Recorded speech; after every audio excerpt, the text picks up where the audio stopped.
I have been watching how you have been standing on what cannot hold you.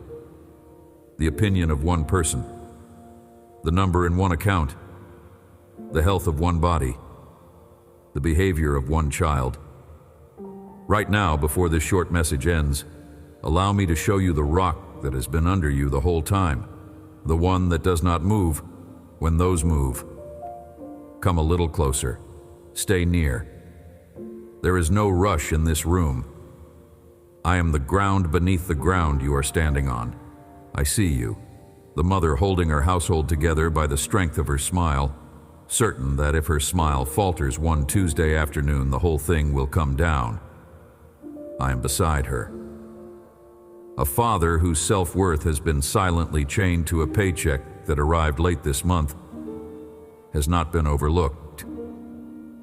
There is a daughter who has built her sense of being okay on a parent's mood, and the parent's mood is unstable, and the daughter is tired.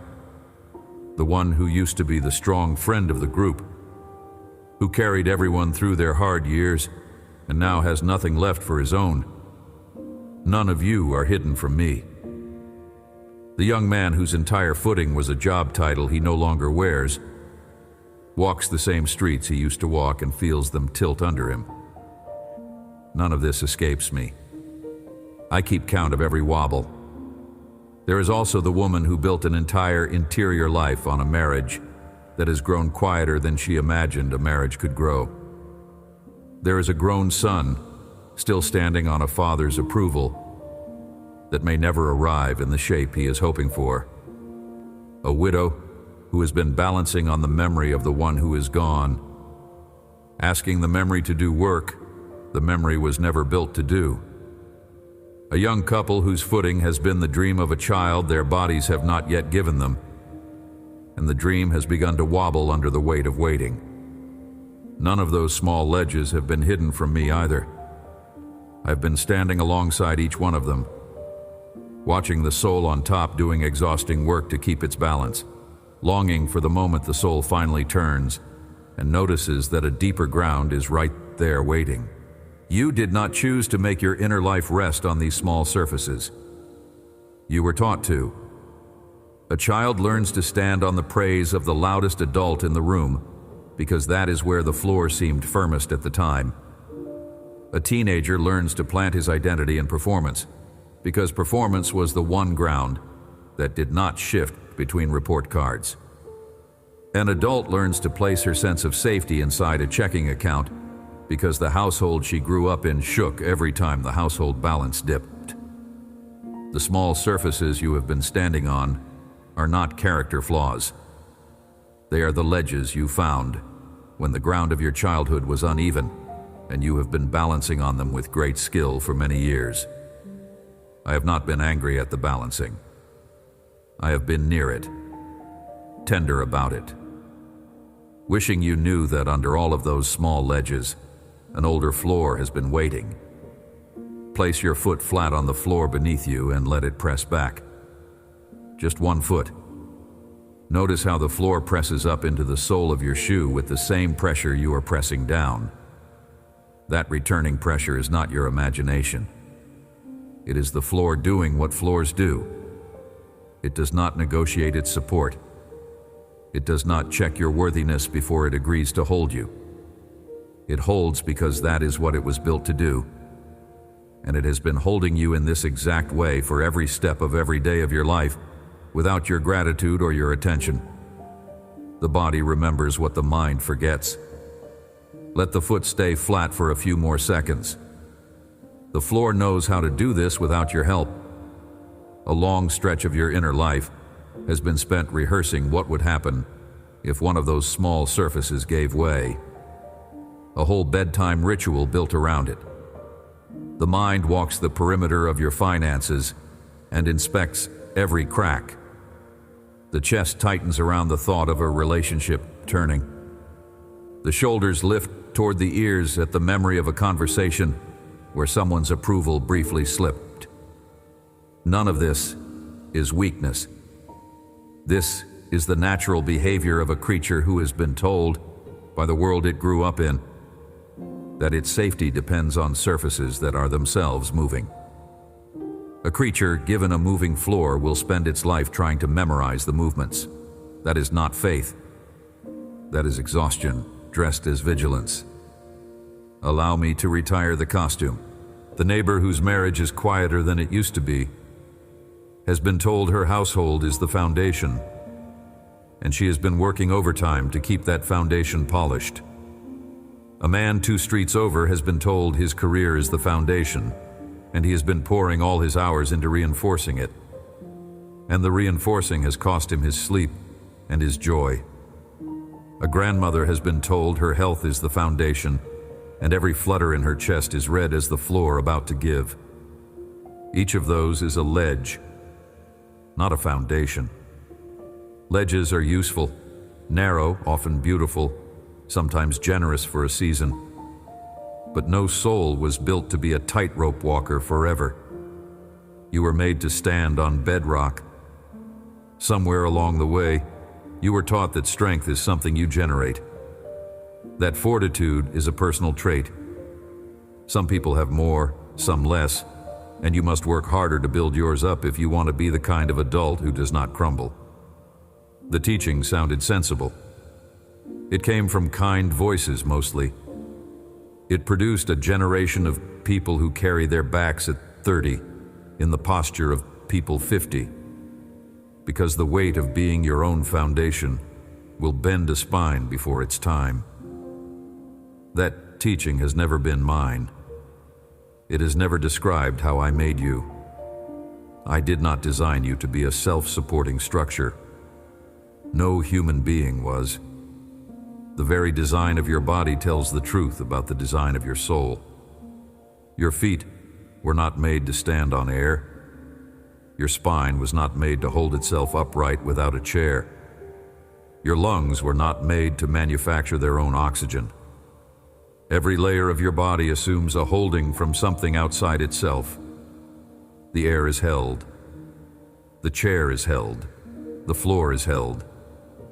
And then the floor itself is held by the earth, and the earth is held by something older than the earth, and the something older is me. The honest description of strength is not a tower standing alone. It is a creature held by ground. Every strong life you have ever admired was a creature standing on ground it did not generate. You are not the exception to that design. You were never asked to be. The picture of strength you have been carrying in your chest, the lone figure on a hill, jaw set, doing it all with no help, was sketched by hands that did not know me well. A few of those hands meant kindness. Others used the picture to keep you over-functioning so they would not have to grow up themselves. Whatever the source, the sketch has cost you years of leaning. Set the sketch down. Lean it against the wall. Real strength has nothing to do with how thick the legs of the lone figure are. Real strength has everything to do with what the lone figure is standing on. A tree planted in shallow soil grows tall fast and falls in the first hard storm. A tree planted in deep soil grows slower, looks less impressive in the 3rd year, and is still standing in the 60th. You have been admiring the wrong trees. The neighbors whose lives looked enviable a season ago and who are now in pieces were not failures. They were just shallow-rooted, the way most of the world is, and the first hard wind found them. The slower-looking life beside them, the one you sometimes dismissed as boring, was a tree quietly putting roots through rock. The visible difference between those 2 trees was nothing. The invisible difference was everything. A real foundation is not something you build. A real foundation is something you discover under yourself. The discovery is not a project. It is a recognition. You stop trying to assemble a floor underneath your life and you start noticing that a floor has been there all along, holding the floors you built. The floors you built rest on it. Your career rests on it. Your relationships rest on it. The bed you sleep in rests on it. Everything you have ever called a foundation has itself been resting on a deeper one, and the deeper one has been mine. Allow me to read you a song I once handed to a young king while he was still living in caves. Not the polished king of the royal portraits, the hunted king. A man with a price on his head, on the run from another king who had decided to kill him, sleeping in stone shelters across the desert at Engedi, because no roof in the country was safe for him. He had been a shepherd. He had been a court musician. He had been promised a throne by a prophet years before, and the promise had begun to feel like a cruelty rather than a kindness, because the road to the throne was running him through wilderness instead of palaces. In one of those caves, he ate consecrated bread he was not strictly allowed to touch, because he was starving, and because the priest who handed it to him recognized that a hunted man's hunger does not check the regulations first. In another cave, his closest friend's father, the king who wanted him dead, walked in unaware that he was hiding in the shadows at the back. He could have killed the king right there and ended the chase. He chose not to. Mercy held his sword down. He sat with the silence of his own choice and kept running for years longer than any reasonable person would have run. When the chase finally ended and he sat down to write the song of his deliverance, he could have listed his own resourcefulness. He had plenty.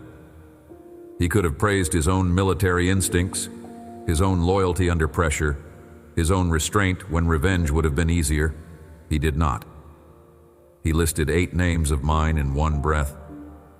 8 different ways I had been his ground across the years no one else could see. This is what I said through him. Psalm chapter 18, verse 2.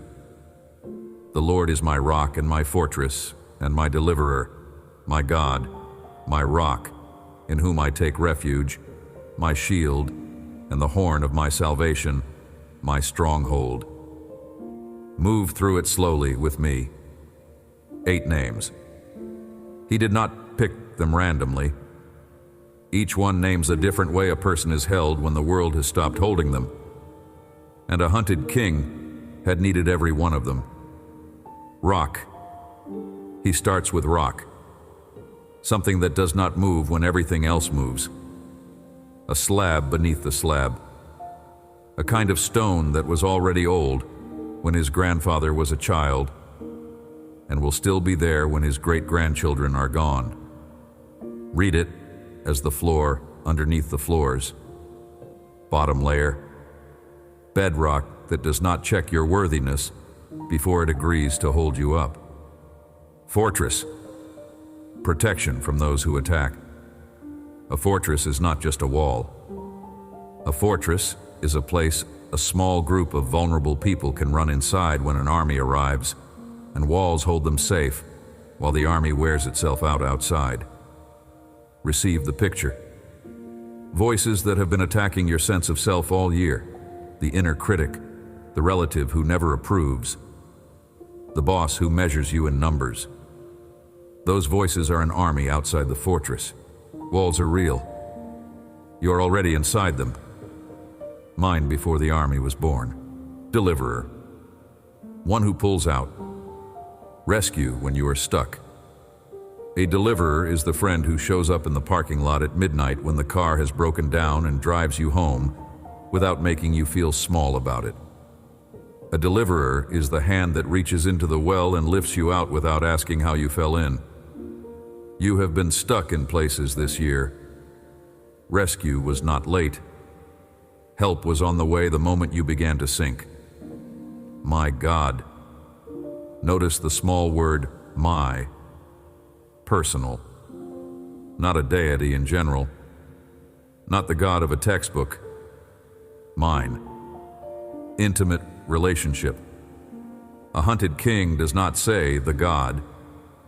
He says my God, meaning the one who knows his name, his songs, his stupid mistakes with the priest's bread, his restraint in the cave, his loneliness in the dark.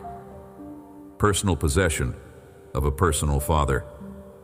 Read it as a child saying "my dad" in the school hallway when the parent walks in. That is the tone.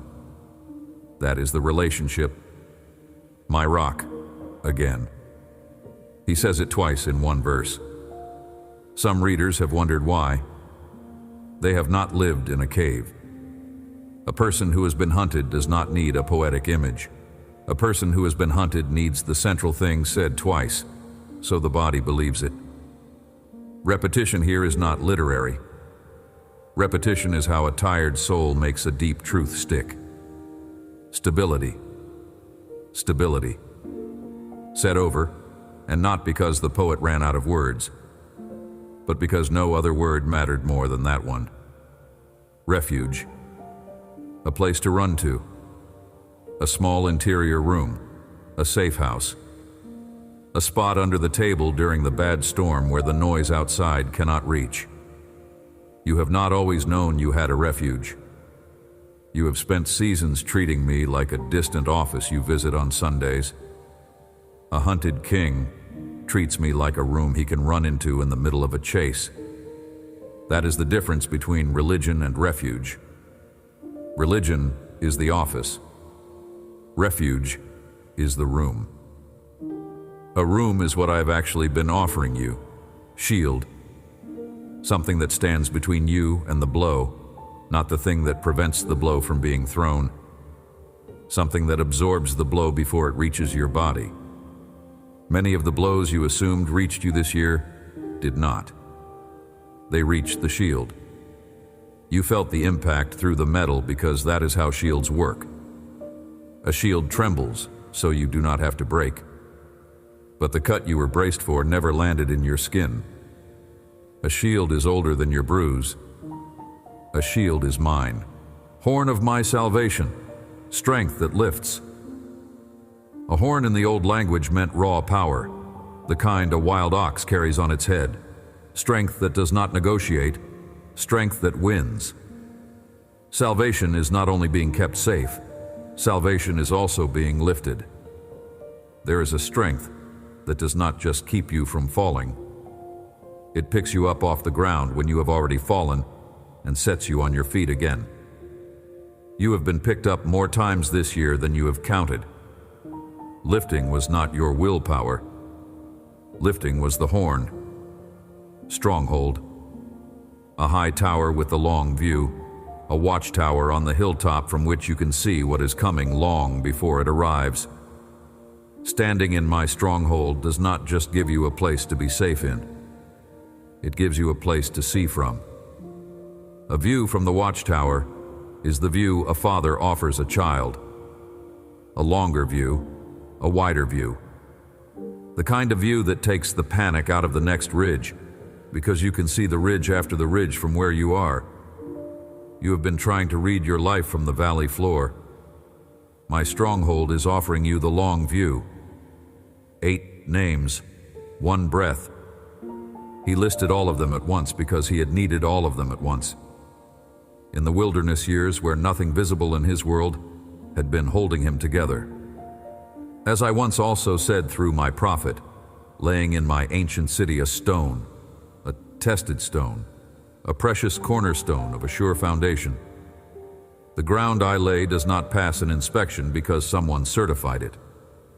The ground I lay was tested in the only way bedrock can be tested, by holding the weight of generations of weeping people across centuries and not cracking once. Look at the question I opened these words with. I told you you have been standing on what cannot hold you. Here is the answer to why your soul has been tired. Because the small surfaces you have been balancing on were never designed to be foundations. They were designed to be small joys, useful tools, kind ledges. A mother's smile was meant to be a smile, not a load-bearing wall. A paycheck was meant to be a paycheck, not a footing for a personhood. A child's mood was meant to be the weather of a child's day, not the weather of your soul. None of those small surfaces failed because you misused them. They failed because they were never built for the weight you put on them.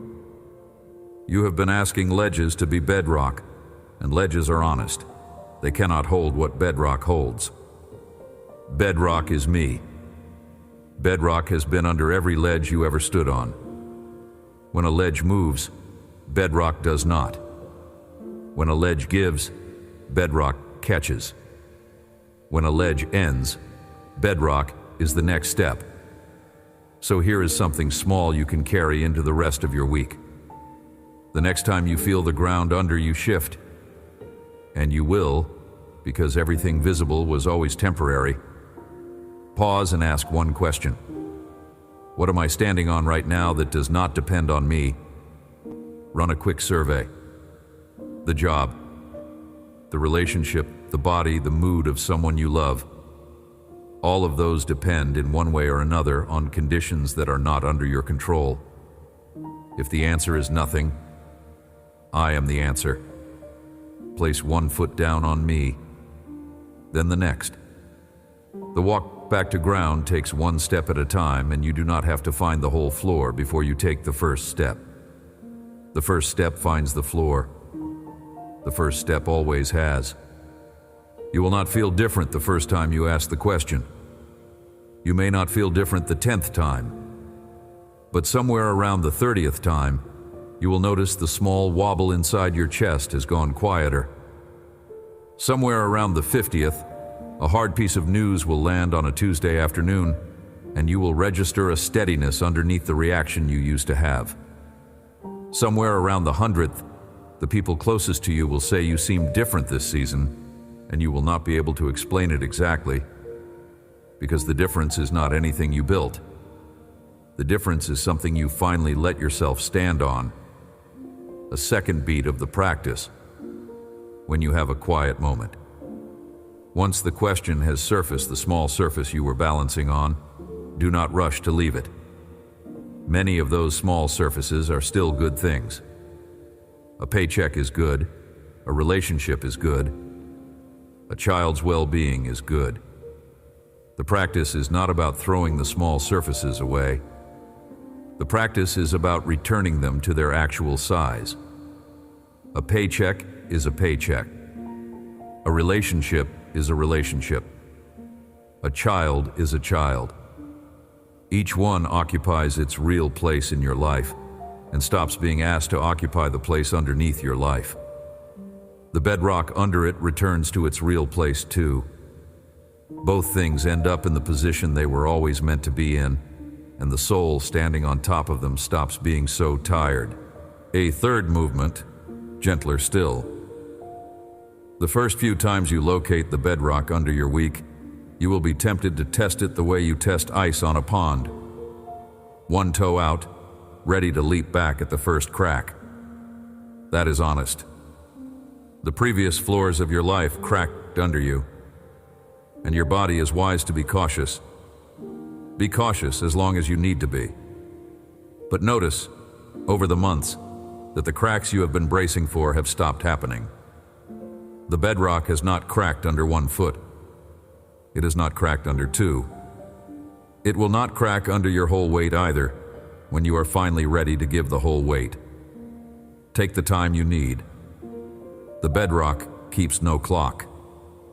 It has waited centuries for slower souls than yours. If something in these words is reaching the place where your footing has been giving way, leave the word rock here below, not as a slogan, but as one small stone set down on the bedrock you finally noticed under your feet. Above this video, 7 brief letters are already waiting in the pinned space, one for each of your coming mornings, sent into your inbox the moment a soft yes turns the latch. Take them. To the one of you who has spent years being the strong one in every room, whose own bedrock has been everyone else's emergencies, hear me. Your strength was real. It also wore you down because you forgot to stand on anything yourself. The same strength you have been pouring out into others is going to feel utterly different the day you finally rest the weight of it on what holds you. Lay your weight down. The floor is here. The floor has been here. The floor was never your job to be. To the one whose paycheck arrived late this month and whose chest has been clenched around the number, hear this too. The paycheck is a useful ledge. It is not the bedrock. The bedrock under your finances is a father who has fed people through famines, slipped bread to hunted men in caves, multiplied small lunches into festivals when the math should not have worked. The math has never been the foundation. The father underneath the math has been. Let your eyes lift 1 inch from the spreadsheet to the one holding the spreadsheet. To the parent who has been measuring your worth in the behavior of a child who is currently struggling, hear me clearly. That child is not your foundation. You were not asked to hold your entire identity in a young soul who is still figuring out their own footing. Lift the weight off them.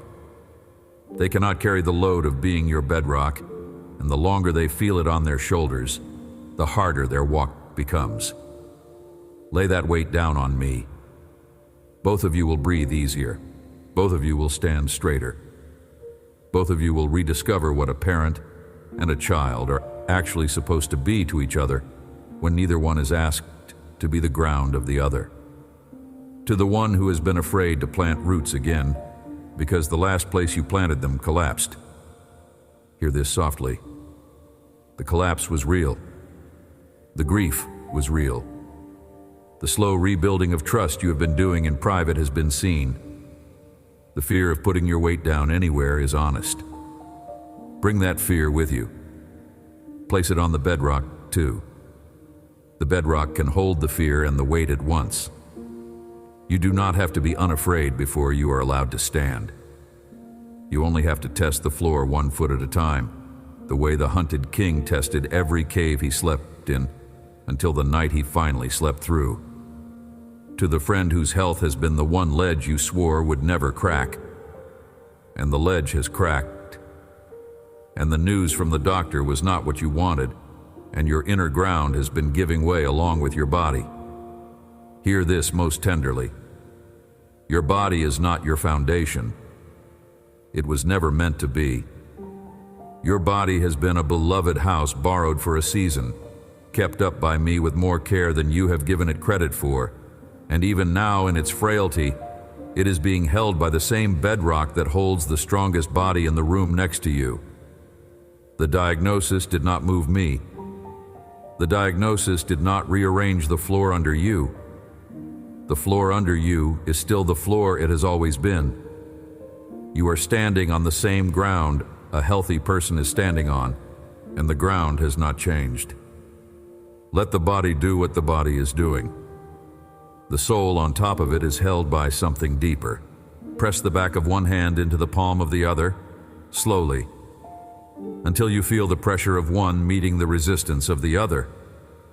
Hold it for 1 breath, then release. Notice how each hand was not enough by itself, and how the meeting of the two made a small foundation between them that was firmer than either hand alone. That meeting is a little parable. You meeting me. My ground meeting your weight. Neither of us alone makes a foundation. The meeting of the two does. The meeting has been available every hour of your life. You only have to press your hand into it the way the back of your hand just pressed into your palm. Carry one line with you. I am the ground beneath the ground you are standing on. Say it once silently if you can. Then let it settle without trying to feel anything dramatic about it. The settling is the receiving. The receiving is the standing. The standing has already begun. Amen. Whichever of these words found steady ground in you, 7 brief letters wait inside the pinned space below.